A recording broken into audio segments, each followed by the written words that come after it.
हम लोग कृष्ण भावनामृत पुस्तक से पढ़ रहे हैं अध्याय 6। कृष्ण भावनामृत की प्राप्ति पुस्तक से पढ़ रहे हैं अध्याय 6, कृष्ण भावनामृत को अपनाना। विषय बात था कि प्रमाणिक गुरु भगवान के प्रतिनिधि होते हैं और उनको परंपरा में होना चाहिए, और इस बात को कि ये जो आध्यात्मिक ज्ञान है वो कैसे स्वीकार करना चाहिए, ये स्वयं भगवत गीता में स्पष्ट वर्णन है। तो मेरे पीछे बोलेंगे श्लोक, अब माइक पे बोलेगा मेरे पीछे। भगवत गीता स्वयं गुरुजनों की परंपरा के विषय में कुछ जानकारी देती है, अर्थात इस संबंध में मेरा आपका कोई ओपिनियन की बात नहीं है। भगवत गीता ये एक प्रामाणिक शास्त्र है और इसके अनुसार क्या कौन सी परंपरा मान्य है वह यहाँ वर्णन किया गया, और किसी परंपरा की मान्यता नहीं है। भगवान श्री कृष्ण कहते हैं, मेरे पीछे बोलेगा, इमं विवस्वते योगम प्रोक्तवाहनमव्ययम् विवस्वान् मनवे प्राह मनुरिक्ष्वाकवे ब्रवीत्। इसका अर्थ देखने का प्रयास कीजिए। अर्थ है, इमं विवस्वते योगम, इस योग को मैंने विवस्वते अर्थात विवस्वान को दिया, सूर्यदेव को दिया। प्रोक्तवान हम, प्रोक्तवान अहम अव्ययम, मैंने इस अव्यय योग को प्रोक्त प्रकृष्ट न उक्त कहा। किसको कहा? सूर्यदेव को कहा। बहुत महत्वपूर्ण बात है। अव्यय योग इमम, जो आज मैं तुमको कह रहा हूं, ये चौथे अध्याय का पहला श्लोक है। तीसरे अध्याय में भगवान कर्मयोग के बारे में बता रहे हैं, भक्ति योग के बारे में भी बता रहे हैं। तो इमम मतलब ये जो योग तुमको आज बता रहा हूं अर्जुन, यही बताया था सूर्यदेव को। अर्थात योग की पद्धति चेंज नहीं होती है समय के अनुसार, स्टैंडर्ड तरीका है भगवान की प्राप्ति करने का। देश काल के अनुसार सिद्धांत नहीं चेंज हो जाता है। समझ पा रही बात? बहुत महत्वपूर्ण बात है। जो सूर्यदेव को भगवान कृष्ण करोड़ों साल पहले बताए, वही बात बताई जा रही है। तो परंपरा में एक मुख्य बात आप क्या देख रहे हैं? चेंज नहीं किया जाता है।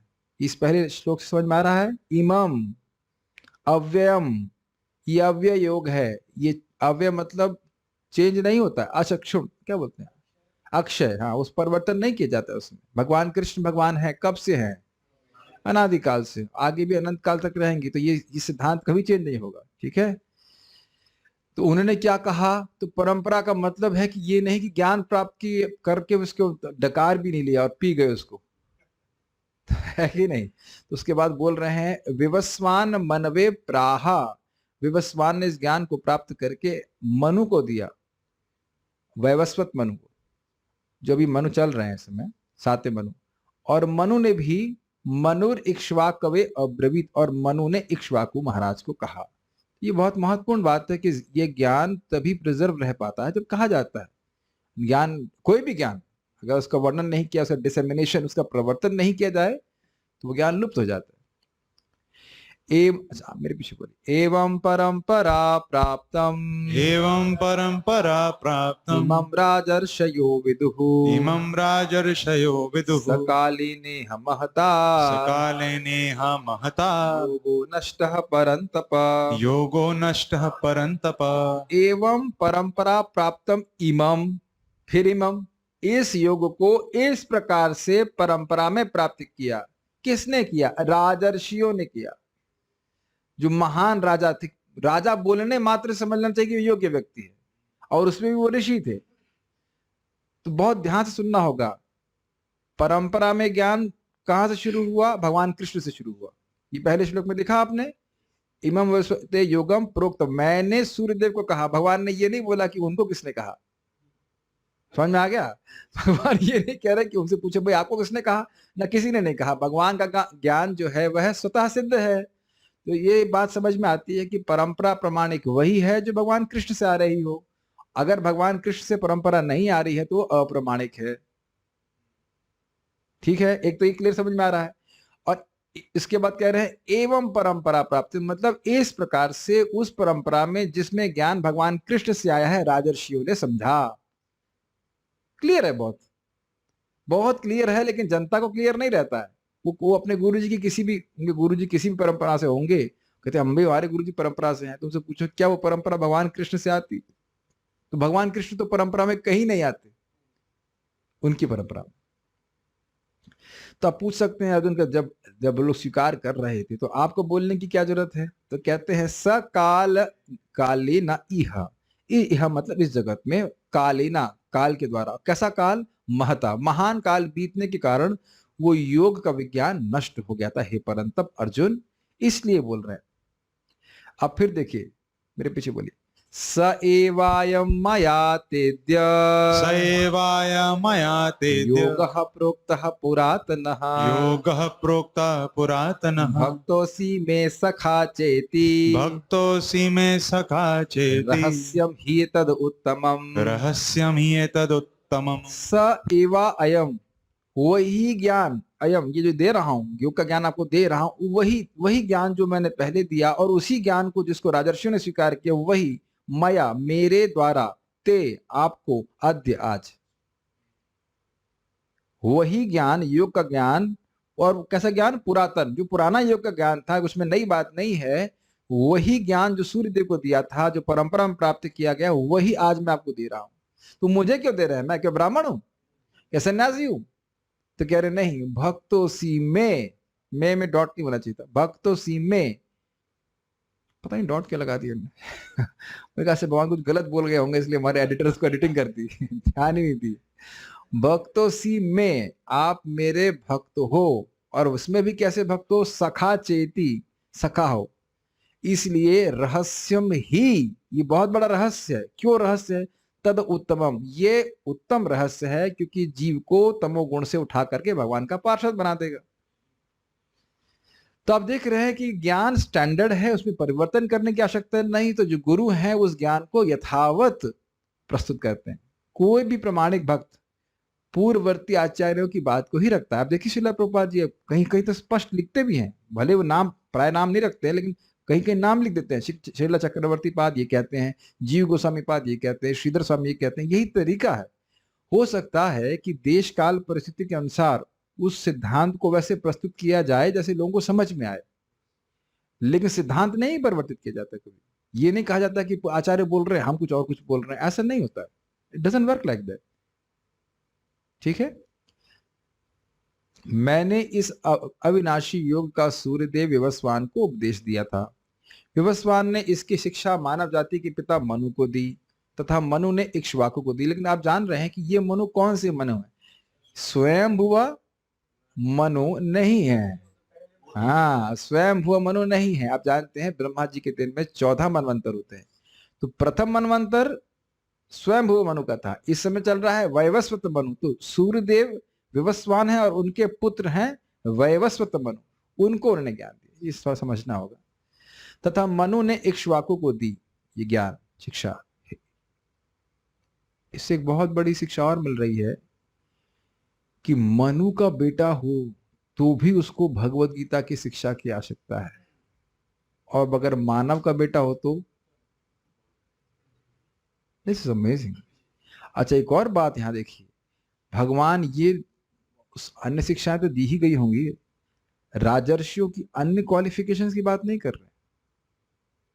राजर्षियों को और क्या पढ़ाया गया ये गीता में नहीं वर्णन कर रहे हैं, लेकिन ये जरूर कर रहे वर्णन कर रहे हैं कि गीता का ज्ञान दिया गया था। कुछ समझ रहे हैं मैं क्या कह रहा हूं? तो अपने, अब हम पूरे समाज को तो नहीं परिवर्तित कर सकते, लेकिन अपने जीवन में व्यक्ति को ये समझना चाहिए कि मैं बाकी कुछ में नंबर ला पाऊं या ना ला पाऊं, ये समझ पाऊं या नहीं पाऊं, कोई फर्क नहीं पड़ता है, लेकिन भगवत गीता को ठीक से समझ लिया तो मेरा जीवन सिद्ध हो जाएगा। Does that make sense? अगर विचार कीजिए कि जब ये सूर्यदेव थे तब मनु महाराज भी नहीं थे, उसके बाद ही पैदा हुए होंगे। तो यानी कि संतति या जो भी सृष्टि के पहले। और समझ लेना चाहिए कि अगर विवस्वान को दिए हैं और इस मनु को दिए हैं, इसका मतलब ये नहीं कि स्वयं भू मनु को नहीं दिए हैं। हर मनु को भगवान व्यवस्था करते हैं। वो अलग बात है कि इस मनवंतर में आए तो भगवान कुछ व्यवस्था कर रहे हैं कि मैंने दिया, आप कहो कृष्ण के रूप में दिया, नारायण के रूप में दिया, जैसे भी दिया हो, किस भी रूप में दिया हो, लेकिन दिया उनने। मतलब ये ज्ञान सबसे महत्वपूर्ण है, ये मैं खाली कहना चाहता हूं। बाकी कुछ ज्ञान दिया कि नहीं दिया वो महत्वपूर्ण नहीं है। और ये बोल रहे हैं इसको दिया, तो अर्थात इसका अर्थ है कि ये ज्ञान सबसे सर्वश्रेष्ठ है। क्यों? कि मानव जीवन का लक्ष्य आप जानते हो, जन्म मृत्यु के चक्र से मुक्त होकर के व्यक्ति भगवान के पास पहुंच जाए, और वह केवल भगवद गीता के ज्ञान के द्वारा होगा। Is it not? Hold on, reflect. Bhagavad Gita के ज्ञान के अलावा कौन सा ज्ञान है जो हमको मुक्त कर देगा? समझ में आ गया? इजी। और अगर हम मुक्त नहीं हुए तो हम जो कुछ भी किए वो व्यर्थ हुआ कि नहीं? सी, हम तो कई बार इस बात को बोल चुके हैं कि अगर रोटी पाने की व्यवस्था है तो इंग्लिश, संस्कृत और मैथ्स इससे अधिक पढ़ने की जरूरत नहीं कुछ भी। संस्कृत थोड़ा आएगा तो अच्छा रहेगा। प्रभुपाद जी के शब्द हैं 10th कैंटो में, केवल डिग्रियां छप रही हैं और अनावश्यक बेरोजगार व्यक्ति बढ़ रहे हैं। चना बेच करके 3 लाख रुपए महीना कमा लेते हैं, तो काय को बीटेक कर रहा बताओ? आपको फालतू में मेहनत कर रहे हैं कि नहीं? वो चने को भी कहते हैं भोग लगा दीजिए तो प्रसादम डिस्ट्रीब्यूशन, डिवोशनल सर्विस हो जाता है। क्या क्या लोग कर रहे हैं। नहीं, कारण वही आध्यात्मिक ज्ञान प्राप्त नहीं होता। आध्यात्मिक ज्ञान प्राप्त हो तो कभी व्यक्ति इस तरह से मेहनत नहीं करेगा, इस तरह की मेहनत नहीं करेगा। ये नहीं कह रहा हूं कि मेहनत नहीं करेगा। एनीवेज, तो हम पढ़ते हैं आगे। विवस्वान ने इसकी शिक्षा मानव जाति के पिता मनु को दी तथा मनु ने इक्ष्वाकु को दी। हे परंतप अर्जुन, इस प्रकार यह परम विज्ञान गुरु शिष्य परंपरा के द्वारा प्राप्त किया गया और इसी विधि से राजर्षियों ने इसे जाना, परंतु काल क्रम से यह परंपरा खंडित हो गई, जिससे यह विज्ञान अपने यथार्थ रूप में लुप्त प्राय हो गया। अब ये भी बड़ी रोचक बात है। आप ये तो सोचिए, भगवान तो सबके हृदय में है और भगवान जान रहे हैं कि ये व्यक्ति गलत बोल रहा है। कुछ हिट किया आपको? कुछ समझ में आ रहा है मैं क्या कह रहा हूं?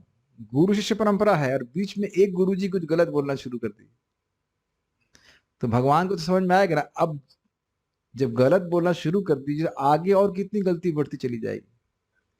For example 1 + 1 2, 2 + 1 3, 3 + 1 4.1। अब समझ में आ रहा है? अब इसके बाद सारी कैलकुलेशन गलत होती चली जाएगी कि नहीं?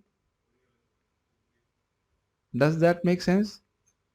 तो भगवान जान रहे हैं कि किस काल में ज्ञान समाप्त हो गया है या परिवर्तित हो गया है। थोड़ा, आप जानते हैं, थोड़ा सा परिवर्तन करने से बहुत बड़ा अंतर आ जाता है।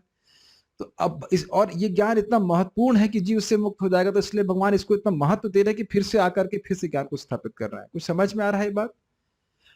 अब आप कहेंगे प्रभुपाद, आप प्रैक्टिकल दे सकते हैं कि प्रभुपाद जी ने जब तक अंग्रेजी की टीका नहीं लिखी थी, कोई प्रमाणिक टीका अवेलेबल नहीं थी।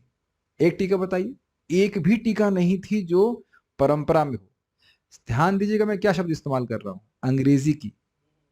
संस्कृत में चक्रवर्ती पाद की टीका थी ही, भक्ति ठाकुर जी की टीका है कि नहीं, श्रीपाद रामानुजाचार्य जी की टीका है, बलदेव विद्याभूषण की टीका है, लेकिन अंग्रेजी भाषी लोगों के लिए पास नहीं थी। और अपने मन से जो लोगों ने लिखा, तो उसका क्या प्रभाव हुआ कि एक भी व्यक्ति भक्त नहीं बना। Is it not surprising? आप मेरी बात समझ रहे हैं? जरा सा भी भगवत गीता के ज्ञान को थोड़ा सा भी चेंज किया जाएगा तो उसका कोई प्रभाव नहीं होगा। Is quite strict, is it not? भाई भगवान गीता में कौन सा श्लोक 2 बार बोले हैं? मन मना भव मद भक्तो, भव मद भक्तो। तो समझ रहे ना, मन मना भव मद भक्तो, ये गीता का सेंटर पॉइंट है। गीता सुनने के बाद व्यक्ति को भगवान का भक्त बनना चाहिए। और इतनी सारी टीका पढ़ करके एक भी व्यक्ति भक्त नहीं बना, तो आप बताइए कि क्या उन टीकाओं में कुछ भी ताकत है? क्यों? ये सेंटर पॉइंट घुमा से हल्का सा बस हल्का सा हटे और खत्म। This is very tight, is it not? आपको भी सोचे नहीं इस तरह से? Is quite tight. एक भी व्यक्ति डिवोटी नहीं बना। अमेजिंग ना? हाँ बिल्कुल। आप जैसे कंप्यूटर प्रोग्राम होता है ना, जरा सा भी कोड में गलत होगा तो वो कन्वर्ज नहीं करता है, हल्का सा मिस्टेक हो जाता है वो काम नहीं करता। अगर आपने कंप्यूटर चलाया हो, कोडिंग करी हो, थोड़ी सी भी गलती होती है तो काम नहीं करता है। ये कहते हैं कि वेबसाइट की तरह एक ए भी गलत दबाया, या पासवर्ड की तरह है। पासवर्ड में एक शब्द भी सही गलत एरर हुआ, एक अक्षर भी गलत हुआ, your password is wrong, you can't enter. यही उत्तर होना चाहिए। यही सबसे अच्छा एग्जाम्पल। ये सही बात है। They can't enter into the mystery of Bhagavad Gita. Main बात वह कृष्ण को भगवान के रूप में स्वीकार नहीं करते। अब आप भी बताइए कि यह भगवान, चलिए मैं आएगी बात तो बोलता हूं। परंतु कालक्रम से वह परंपरा खंडित हो गई, जिससे यह विज्ञान अपने यथार्थ रूप में लुप्त प्राय हो गया। लुप्त प्राय का अर्थ क्या है, ये भी सोचना होगा। लुप्त प्राय का अर्थ यह है कि भगवत गीता का ज्ञान संसार में विद्यमान तो हमेशा रहता है, लेकिन प्राय विद्यमान नहीं रहता हमेशा। प्राय का मतलब समान जनता को नहीं पता रहता। जैसे आप देखिए, सन 2003 में मैं कृष्ण भावना में आया था, तो उससे पहले क्या मैं जिंदा नहीं था, लेकिन भगवत गीता यथारूप जैसी कोई पुस्तक एग्जिस्ट भी करती है ये हमको पता नहीं था। ये हरे कृष्ण मंत्र भी है, कोई चीज नहीं पता था। इस्कॉन सेंटर तो है, शायद 95 से इस्कॉन सेंटर लखनऊ में है। तो हम लोग सोच सकते हैं कि बहुत प्रचार हो गया, ये हो गया। कितने लोग ऐसे होंगे जिन्होंने नाम भी नहीं सुना होगा भगवत गीता यथारूप का अभी भी। इस्कॉन कौन, हरे कृष्ण मंत्र कुछ नहीं पता होगा। तो समझने का प्रयास कीजिएगा, राजर्षियों की परंपरा नष्ट हो जाती है, लेकिन ब्रह्मर्षियों की परंपरा नष्ट नहीं होती है। लेकिन राजर्षियों की परंपरा के द्वारा प्रचार व्यापक होता है। अगर हमारे प्रधानमंत्री ही इस्कॉन के डिवोटी हो और उनके पास शक्ति हो, तो पूरा विश्व इसका, सॉरी एटलीस्ट पूरा भारत तो इस्कॉन डिवोटी बन जाएगा कि नहीं। इस्कॉन से मतलब हरे कृष्ण डिवोटी। रोज लोगों को 4 माला करके ही ऑफिस में जाना है, पार्लियामेंट में 4 माला करना होगा, उसके बाद एंट्री मिलेगी। सिंपल। सारी ट्रेनों में भगवान का प्रसाद होगा। हमको पसंद नहीं, ठीक है, नौकरी से निकलो। आईएएस के एग्जाम में गीता के 700 श्लोक याद होने चाहिए, ठीक, सिंपल।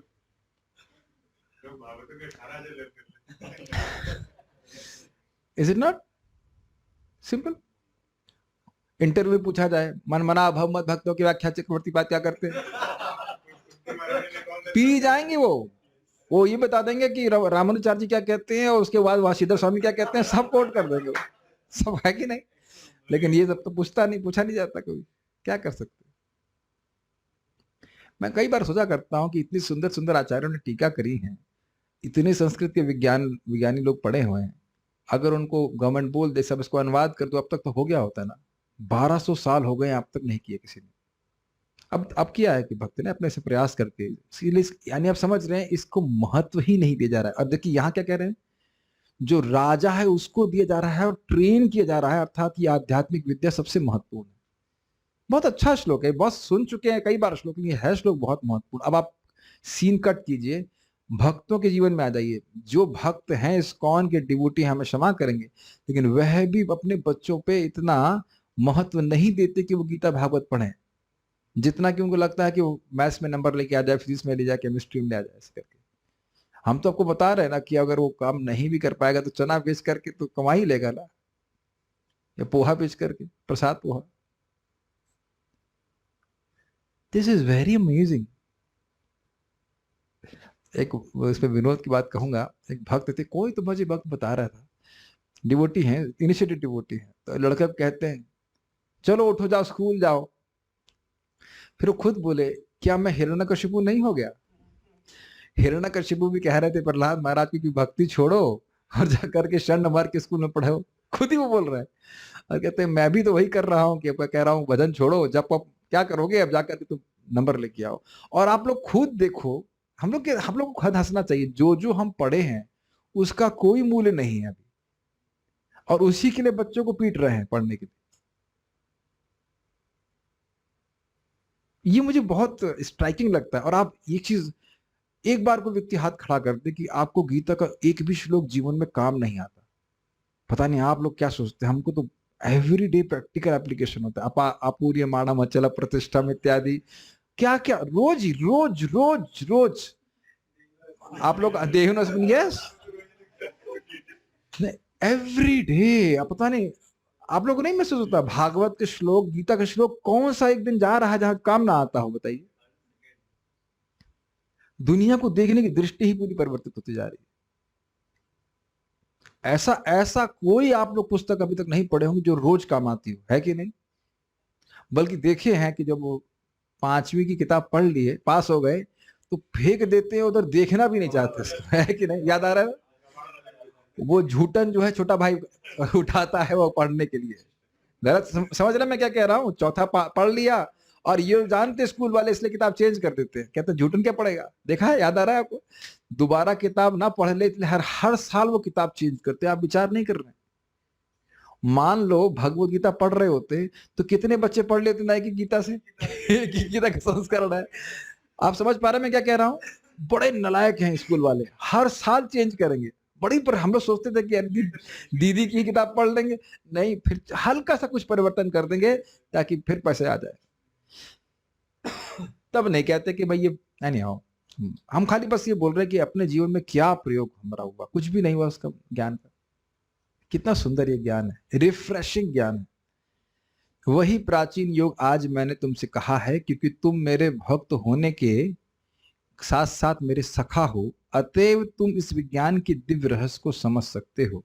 देखिए बहुत महत्वपूर्ण बात है, यदि भगवान के प्रति ईर्ष्या है तो भगवान की बात बिल्कुल समझ में नहीं आएगी। यहां भी आप देखते हैं कि जो व्यक्ति हमको पसंद नहीं होता है, वो चाहे कितनी अच्छी बात कहे, उसकी बात हमको नापसंद ही होती है। अग्रीड? कितना हो आपका हित की बात बोलेगा।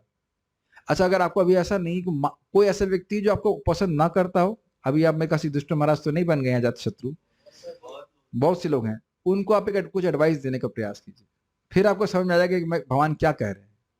जो व्यक्ति आपको बिल्कुल पसंद ना करता हो, उसको कुछ एडवाइस दीजिए और फिर ईर्ष्या का, देखिए ईर्ष्या का अर्थ होता है कि कोई व्यक्ति का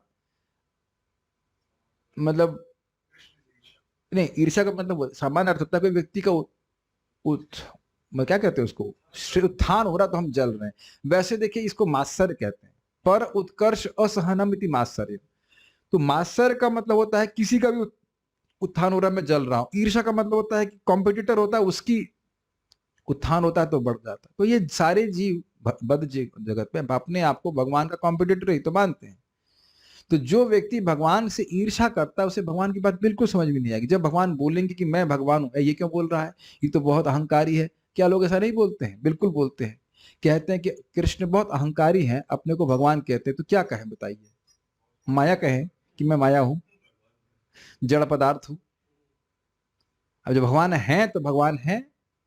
अगर अपने आप को भगवान भगवान नहीं कहेंगे तो भगवान झूठ नहीं बोल रहे, तो भगवान झूठ बोले? भगवान सत्य बोलते हैं। नहीं बोलते हैं ये सत्य बोलते हैं, ऐसे कह लीजिए।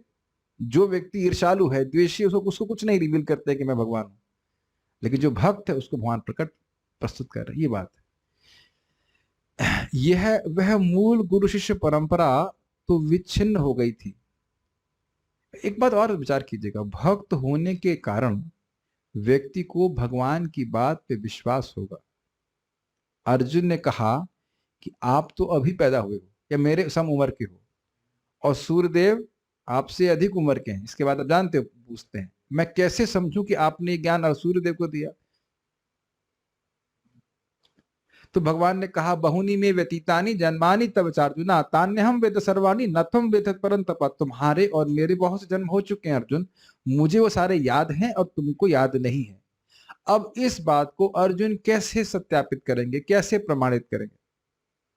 मान लीजिए आप अर्जुन होते तो आप इस बात को, भगवान ने बोल दिया कि मेरे तुम्हारे बहुत से जन्म हो चुके हैं और तुमको याद नहीं है, मुझे याद है, तो आप इसे कैसे प्रमाणित करेंगे?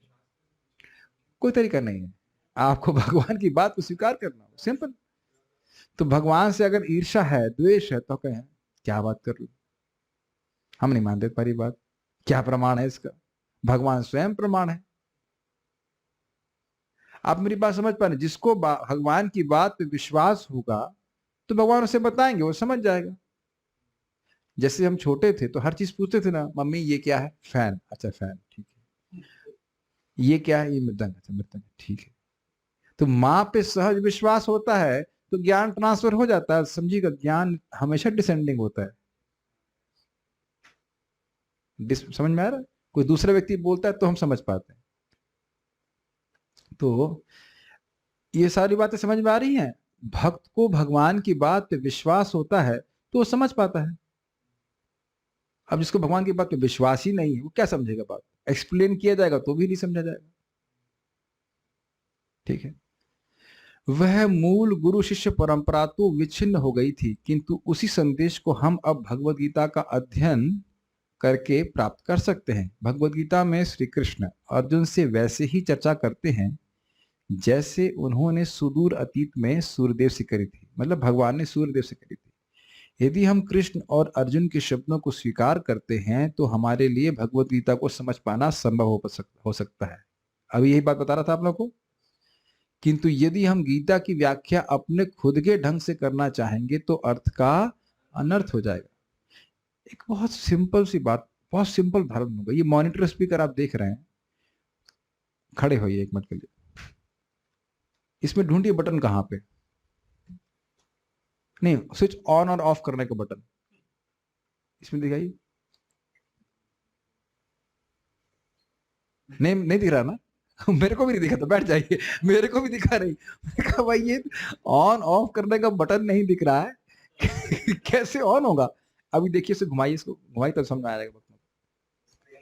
नहीं कहीं एंड पे नहीं, घुमा पूरा घुमा दो हल्का सा।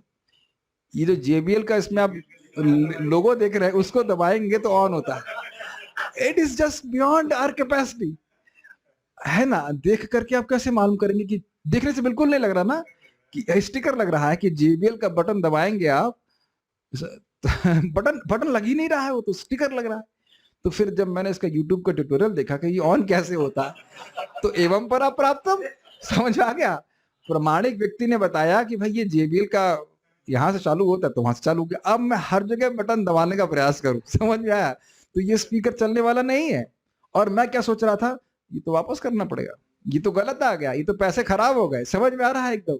तो यही बात है, एकदम प्रैक्टिकल। मशीन आपके सामने है, लेकिन आप वो भी इसी जगत में सृष्टि की गई है कुछ समय पहले ही, 6 महीने वटेवर 1 साल पहले जो भी, और हम नहीं समझ पा रहे तो हम उसके ट्यूटोरियल, क्या कहते हैं उसको, ट्यूटोरियल बोलते हैं, उसको देखते हैं और उसके अनुसार चलते हैं, और एग्जैक्टली उसके अनुसार चलना पड़ता है। कहीं और दबाऊंगा तो स्पीकर खराब जरूर हो जाएगा, लेकिन बजेगा नहीं। Does it make sense? Mixer के बारे में तो आप सब जान ही रहे हैं।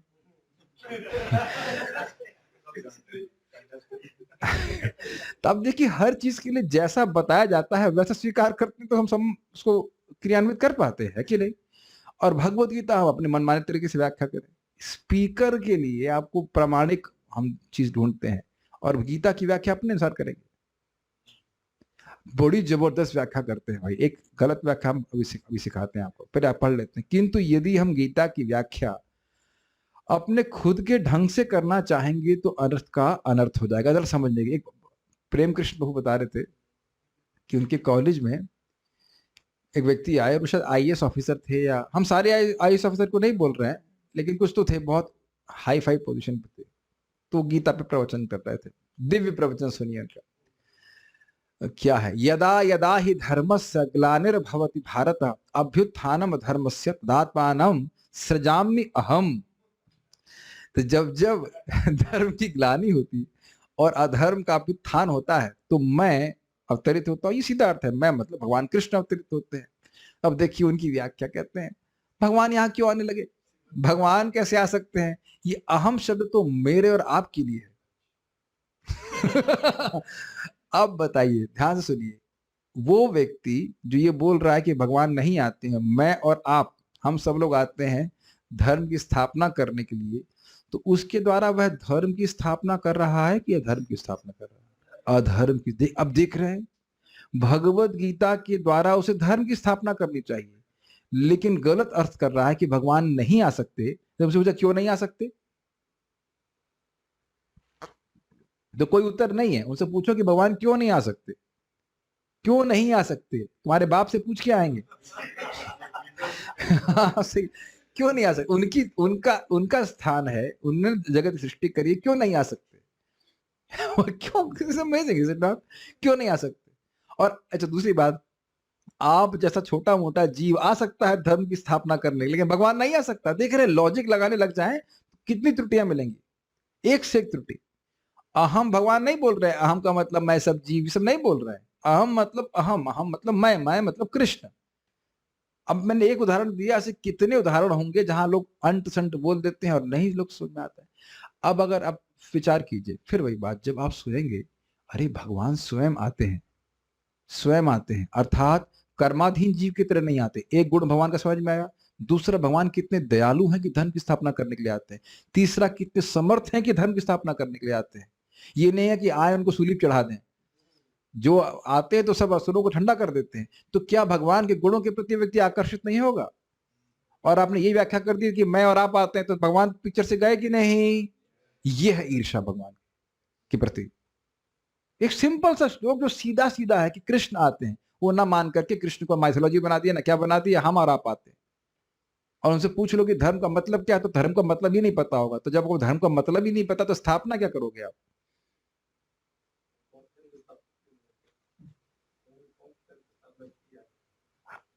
उनको धर्म का अर्थ ही नहीं पता है, स्थापना क्या करेंगे बताइए? जैसे उदाहरण दे रहा हूं, महाराज बता रहे थे कि एक बार कहीं अमेरिका में गए तो बोले महाराज पिज्जा खाएंगे? तो महाराज सोचे कुछ पीने की वस्तु होगी, पिज्जा पिज्जा। अब फॉर एग्जाम्पल महाराज को बाद में मालूम चला, महाराज कहे हमको ये सब खाना नहीं, हम तो रोटी सब्जी खाते हैं। अब मानो मानो खाली एक इमेजिनेशन की बात है कि मानो परम पूज्य राधा गोविंद महाराज को कहता कि आप पिज्जा बनाइए। अब उनको पिज्जा शब्द ही नहीं पता है तो पिज्जा बनाएंगे क्या? महाराज तो भागवत प्रेमी है, भागवत में बोलते हैं हमको पिज्जा से क्या मतलब। भाई महाराज कहे हम साधु हैं, हमें पिज्जा से क्या मतलब, हम क्या बना, हम नहीं बना सकते। लेकिन महाराज बहुत कटाक्ष करते हैं, कुछ ऐसे लोग घूमते हैं जिनसे किसी भी ज्ञान पे उपदेश करा लीजिए कि नहीं, और ब्रह्म ज्ञान होगा तो ब्रह्म ज्ञान का वो उपदेश दे देंगे, जबकि उसके बारे में कुछ भी नहीं जानते। ये कठिनाई बहुत आपको मिलेंगे इस प्रकार से। तो हम और आप जो है धर्म की स्थापना करने के लिए, तुम क्या हो भाई, धर्म की डेफिनेशन भी नहीं पता लो। तो ये देख रहे किस प्रकार से अर्थ का अनर्थ हो जाएगा। कभी कभी ऐसे लोग बोलते हैं तो मैं सीधे पूछ लेता हूं उनसे, भाई आपकी ये कंप्यूटेशनल फ्लूइड मैकेनिक्स के बारे में क्या राय है? तो उनका एकदम से अवाक रह जाते हैं कि ये शब्द क्या है। पहली बात तो शब्द ही समझ में नहीं आता, कंप्यूटेशनल फ्लूइड मैकेनिक्स ये क्या है? Computational fluid dynamics. तो हमने कहा आप क्यों चुप हो जाते हो? कहते क्या है ये? हमने कहा भाई आईआईटी कानपुर में जो मैकेनिकल इंजीनियरिंग करते हैं वह लोग 3rd ईयर में इस कोर्स को पढ़ते हैं, आपने पढ़ा तो कुछ है नहीं इसलिए आप चुप हो। हाँ चुप है हम। हमने गीता किसके अंडर में पढ़े हो? किसी की नहीं, तो ओपिनियन क्यों दे रहे हैं फिर? देख रहे हैं बदतमीजी, बदतमीजी है कि नहीं? कंप्यूटेशनल फ्लूइड मैकेनिक्स के बारे में आप कुछ भी हम होगा हमको नहीं पता, सीधे बोल देंगे, इज इट नॉट? लेकिन कहो कि भगवान कौन है, जीवन का लक्ष्य क्या है, तो वहां टर टर बोलना शुरू कर देता है व्यक्ति, जबकि उसने परंपरा में ज्ञान प्राप्त नहीं किया, विदाउट एनी ट्रेनिंग। क्यों पता है? बहुत ही ध्यान से सुनिए। वो जानते हैं कि कंप्यूटेशनल फ्लूइड मैकेनिक्स या डायनामिक्स के बारे में स्टैंडर्ड विज्ञान है, लेकिन वो सोचते हैं कि भगवान के बारे में तो तुम जो सोचो वही सही है। ये प्रॉब्लम, वो सोचते हैं कि किसी के पास कोई ज्ञान नहीं, इसीलिए तो बोलते हैं मरने के बाद कौन कहां जाएगा कौन जानता है। तुम नहीं जानते उसका मतलब कोई नहीं जानता है।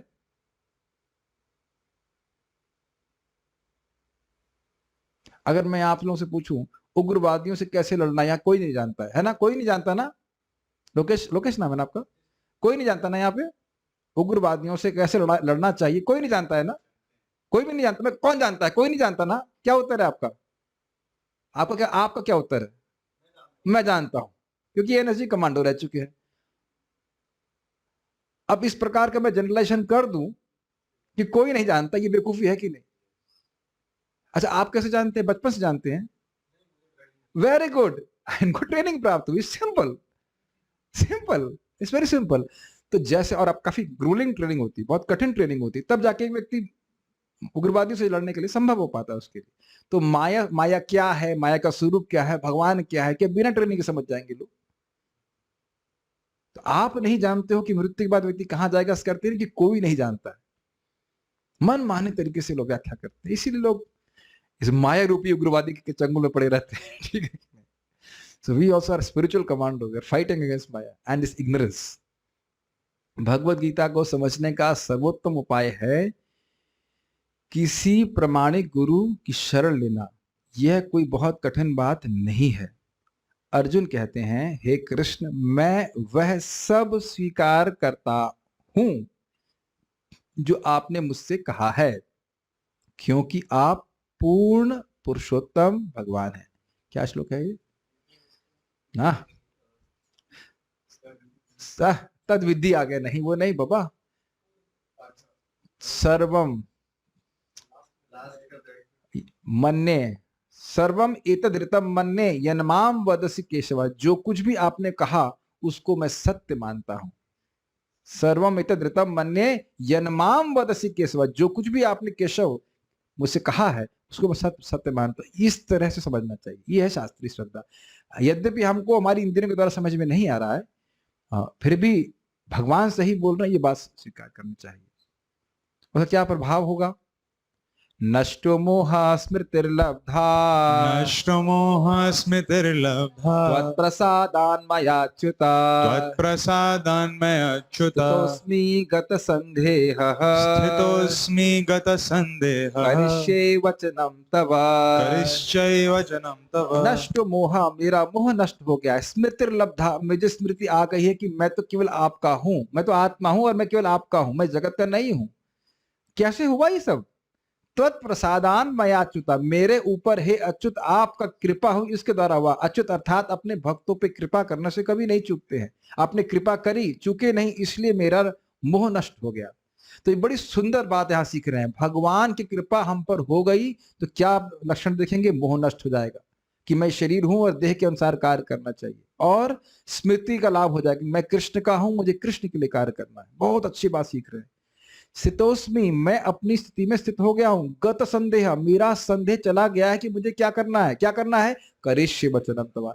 ये नहीं लिखा है कि मैं युद्ध करूंगा। क्या लिखा है? करिष्ये वचनम तव। आप कह रहे हो युद्ध करूंगा, करो करो, मैं करूंगा। आप कहोगे चलो ड्रॉप कर दो, ड्रॉप कर दूंगा। ये बात, और इसको सुन करके हम भक्तों को बहुत उत्साह होना चाहिए। भगवान बोल रहे हैं कि जो इस भगवत गीता के ज्ञान को दूसरों को देता है वो मुझे सबसे अधिक प्रिय है। तो क्या भगवान हम सबको डायरेक्ट आज्ञा नहीं दे रहे हैं? तो हमारा कर्तव्य है कि हम सीखें, समझें और दूसरों को बताएं। और अगर ठीक ठीक नहीं पता है तो फिर अपने टीचर्स से पूछें, प्रभु जी हमको समझ में नहीं आया, जो भी वो सिखा रहे हैं हमको समझ में नहीं आई, बात को उतना समझाइए। ये बात समझिए, अगर आप पक्के साधु हैं ना तो हमेशा डाउट में रहेंगे। डाउट का मतलब सही बोल रहा हूं मैं ये। फिर आप प्रभुपाद जी ग्रंथ चेक करेंगे, सीनियर भक्तों से पूछेंगे, ये साधु का स्वभाव ही है कि सही है क्या। डाउट से मेरा मतलब समझ रहे हैं, इन द सेंस कि जो बोल रहा हूं प्रमाणिक तो है ना, गलत तो नहीं है ना। Why? Because you don't want to cheat others. आप दूसरे को धोखा नहीं करना चाहते तो उसको सत्यापित करते रहेंगे, क्या शास्त्र में है, क्या ये बात सही है, इत्यादि। क्यों? क्योंकि हमारे एक वचन से व्यक्ति की जीवन की राह बदल सकती है, specially when you are guiding people. Arjun ने कहा, हे कृष्ण, हे अच्युत, आपकी कृपा से मेरा मोह संशय से मुक्त होकर दृढ़ता से मैं मोह संशय से मुक्त होकर दृढ़ता में से स्थित हूं। अब आपकी आज्ञा का पालन करूंगा। तो उसके बाद आगे क्या कहते हैं वो हम कल सुनेंगे, भगवान ने चाहा तो। कोई क्वेश्चन हैं देख लेता हूं।